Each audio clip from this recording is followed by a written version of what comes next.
भारत में होंगे 6 बैंक बंद। जी हाँ दोस्तों, बता दें अगर आपका भी बैंक में खाता है तो ये वीडियो आपके लिए बहुत ही बड़ी जरूरी है।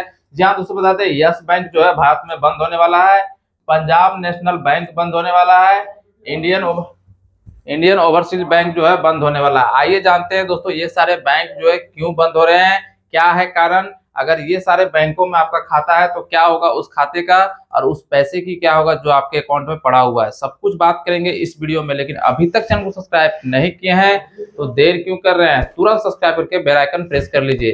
फेसबुक पर देख रहे हैं तो पेज को फॉलो जरूर कीजिएगा। आइए जानते हैं दोस्तों ये बैंक जो है बंद क्यों हो रहे हैं, क्या है इसकी कारण, क्या है इसका डेडलाइन, कब तक जो है बंद हो जाएगा पूरी तरह से, सब कुछ बात करते हैं डिटेल में।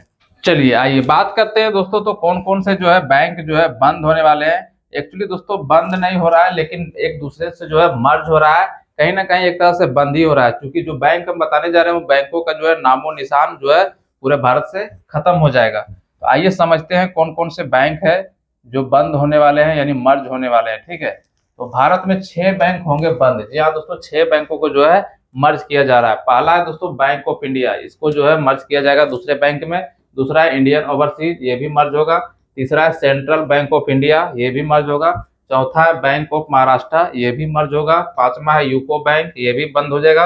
और पंजाब एंड सिंध बैंक छठा है, ये भी बैंक, यानी 6 बैंक क्या होगा, बंद होगा। मोहर लग चुकी है सरकार की तरफ से। अब ये बैंक जो है दूसरे बैंक में मर्ज होगा और ये बैंकों का नामो निशान हट जाएगा। आइए समझते हैं कौन सा बैंक किस बैंक में मर्ज होगा।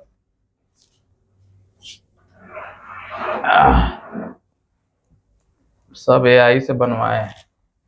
चलिए बात करते हैं संभावित बैंकों का विलय 2026-27। जी हाँ दोस्तों, बता दें नोट में कुछ बता देते हैं, यह सिर्फ अनुमानित योजना है, यानी प्रस्ताव है। ठीक है, अभी जो है फाइनल नहीं हुआ है कि कब जो है इसका मर्ज होने वाला है। लेकिन बात करते हैं दोस्तों, तो एसबीआई में जो बैंक मर्ज हो रहा है वो पहला बैंक है इंडियन ओवरसीज बैंक, दूसरा है सेंट्रल बैंक ऑफ इंडिया और तीसरा है यूको बैंक। ये तीनों बैंक जो है मर्ज हो जाएगा, ये तीनों बैंक यहाँ भारत से खत्म हो जाएगा और तीनों बैंक का जो खाता है, अकाउंट है, सब आ जाएगा एसबीआई में। जितना आपका पैसा जमा है वो भी जो है एसबीआई में आ जाएगा। ठीक है, यानी अब कुछ दिन के बाद आपका जो है ये तीनों बैंक भारत में नजर नहीं आएगा। तो आपको क्या करना पड़ेगा, आपको जो है अकाउंट मतलब पासबुक और एटीएम और चेकबुक चेंज करना होगा। लेकिन कब, जब ये मर्ज हो जाएगा तब। ये तीनों बैंक जो है एसबीआई में मर्ज होने वाला है।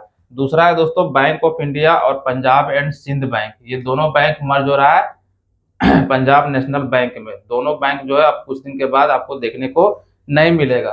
तीसरा बैंक है बैंक ऑफ महाराष्ट्र, ये जो है बैंक ऑफ बड़ौदा में मर्ज हो रहा है, यानी ये भी बैंक आप बैंक ऑफ महाराष्ट्र खत्म हो जाएगा और इसका जितना भी कस्टमर है सभी कस्टमर बैंक ऑफ बड़ौदा में आ जाएगा। ठीक है, चलिए और भी कुछ बैंक है बात करते हैं दोस्तों। तो भारत में जो है हाल ही में कुछ प्रमुख बैंकों का विलय हुआ था, कब, 2020 में। ठीक है, 2020 में कुछ बैंकों को विलय कर दिया गया है। आइए जान लेते हैं कौन कौन से बैंक विलय हुए थे, उसके बाद बताएंगे विलय होता क्यों है। सबसे पहले बात करते हैं यूनाइटेड बैंक ऑफ इंडिया और ओरिएंटल बैंक ऑफ कॉमर्स। ये दोनों बैंक जो है 2020 के बाद आपको भारत में नजर नहीं आ रहा होगा, क्योंकि ये दोनों बैंक विलय होकर के पंजाब नेशनल बैंक में चला गया था 2020 में ही। दूसरा बैंक है दोस्तों सिंडिकेट बैंक, ये भी बैंक जो है पूरी तरह से विलय हो चुका है, किसमें, केनरा बैंक में। ठीक है, केनरा बैंक में ये भी विलय हुआ है, कब, 2020 में ही विलय हो गया था। तीसरा बैंक है आंध्रा बैंक और कॉरपोरेशन बैंक, ये दोनों बैंक भी जो है अब भारत में नजर नहीं आ रहे होंगे, क्योंकि ये दोनों बैंक चला गया है इंडियन बैंक ऑफ इंडिया में मर्ज हो गया है। चौथा है दोस्तों आंध्रा बैंक और कॉरपोरेशन बैंक, ये दोनों इंडियन बैंक में आ ही गया है। उसका पांचवा है इलाहाबाद बैंक। इलाहाबाद बैंक आपने देखा होगा, बहुत नाम भी सुना होगा, लेकिन ये भी बैंक क्या है अब आपको नजर नहीं आ रहा है, क्योंकि 2020 में ही विलय हो गया है, किसमें, इंडियन बैंक में विलय हो गया है, यानी सारा अकाउंट जो है सब इंडियन बैंक में आ गया है। अगला बैंक है दोस्तों विजया बैंक और देना बैंक, ये भी दोनों बैंक विलय किसमें हो गया है, बैंक ऑफ बड़ौदा में। ये भी बैंक आपको देखने को नहीं मिल रहा होगा। इस तरह से देखा जाए दोस्तों तो अगला है एचडीएफसी लिमिटेड और एचडीएफसी बैंक, दोनों बैंक जो है एचडीएफसी बैंक में आ गया है, यानी एचडीएफसी लिमिटेड बैंक था वो भी खत्म होकर एचडीएफसी बैंक में आ गया है। इस तरह से देखा जाए तो कुछ बैंकों का जो है विलय 2020 में किया गया था। भारत में टोटल 27 सरकारी बैंक थे, प्राइवेट और सरकारी बैंक। आज के डेट में मात्र 12 बैंक है और 6 बैंकों का विलय कर दिया जाएगा। तो अब हमारे भारत में सिर्फ 6 बैंक ही बचने वाला है। अब समझते हैं कि ये बैंक जो है विलय क्यों होता है, क्या है इसका कारण। समझते हैं दोस्तों। तो भारत में जो है बैंकों के विलय के मुख्य कारण क्या है, आइए मुख्य कारण भी समझ लेते हैं। सबसे पहला है दोस्तों एनपीए, बैंक लोन का समाधान। कमजोर बैंकों को डूबने से बचाना है और वित्तीय तनाव को कम करना है। यानी एनपीए का मतलब होता है दोस्तों, बैंक जो है ना, बैंक लोन बांटती है ना, कस्टमर को तो लोन दे देती है, लेकिन लोन जब कस्टमर वापस नहीं करता है, रिकवर नहीं कर पाता है, तो बैंक का क्या होता है, स्थिति हो जाता है खराब। और खराब होने के कारण जो उसको बचाने के लिए, कमजोर बैंकों को डूबने से बचाना और वित्तीय तनाव को कम करना। वित्तीय तनाव मतलब क्या होता है, पैसा जो बांट दिया कस्टमर में, उसके बाद पैसा रिकवर नहीं कर पा रहा है, तो बैंक को क्या होता है, तनाव यानी टेंशन हो जाता है कि पैसा तो हमने बांट दिया, लेकिन अब पैसा हम रिकवर नहीं कर पा रहे, लोन रिकवर नहीं कर पा रहे। इसको बचाने के लिए जो है इस तरह का कदम उठाया जाता है, बैंक को विलय किया जाता है एक दूसरे के बैंक में। ये पहला कारण है। दूसरा है दोस्तों परिचालन दक्षता और तालमेल। संसाधनों को बेहतर उपयोग, लागत में कमी और तकनीकी साझाकरण के लिए भी जो है बैंक को जो है मर्ज किया जाता है। परिचालन दक्षता और तालमेल मतलब दोस्तों संसाधन बेहतर हो, बैंकिंग सुविधा बेहतर हो, इस वजह से भी जो है बैंक को जो है एक दूसरे से मर्ज किया जाता है। साथ ही साथ लागत में कमी। क्या होता है कि जितना ज्यादा बैंक खुलता है उतना ज्यादा खर्चा भी होता है आरबीआई का, क्योंकि दोस्तों बैंक जो है ज्यादा ब्रांच रहेंगे, ज्यादा स्टाफ रहेंगे, तो ज्यादा खर्च आएगा, खर्च होता है आरबीआई को। इस वजह से भी आरबीआई सोचता है कि खर्च को थोड़ा हम कटौती करें, इस वजह से भी जो है बैंक को मर्ज करके बैंकिंग की संख्या को कम किया जाता है। ये दूसरा कारण है।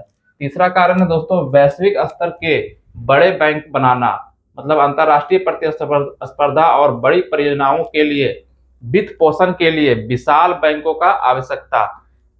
यानी वैश्विक स्तर का मतलब है पूरे विश्व में, पूरे वर्ल्ड में जो है बैंकिंग स्तर को बेहतर बनाना है ना, उसके परियोजनाओं को जो है जमीन तक लाना है, और एक दूसरे को जो है बैंकिंग की हर एक सुविधा देना है। मतलब हर एक गांव मोहल्ला, हर एक घर तक जो है बैंकिंग सेवा पहुंचे। इस वजह से भी जो है बैंकों को मर्ज किया जाता है, ताकि कम बैंक होगा तो सुविधा ज्यादा मिलेगा पब्लिक को, और हमारा खर्च भी कम आएगा और पब्लिक तक हम लोग पहुंच भी पाएंगे। छठा कारण दोस्तों वित्तीय प्रणाली को मजबूत करना। वित्तीय प्रणाली मतलब दोस्तों फाइनेंस, जो पैसा है, पैसे को मजबूत करना है, बैंक को ज्यादा से ज्यादा उनको पूंजी बनाना है, पूंजी रखना है। इस वजह से भी जो है किया जाता है मर्ज।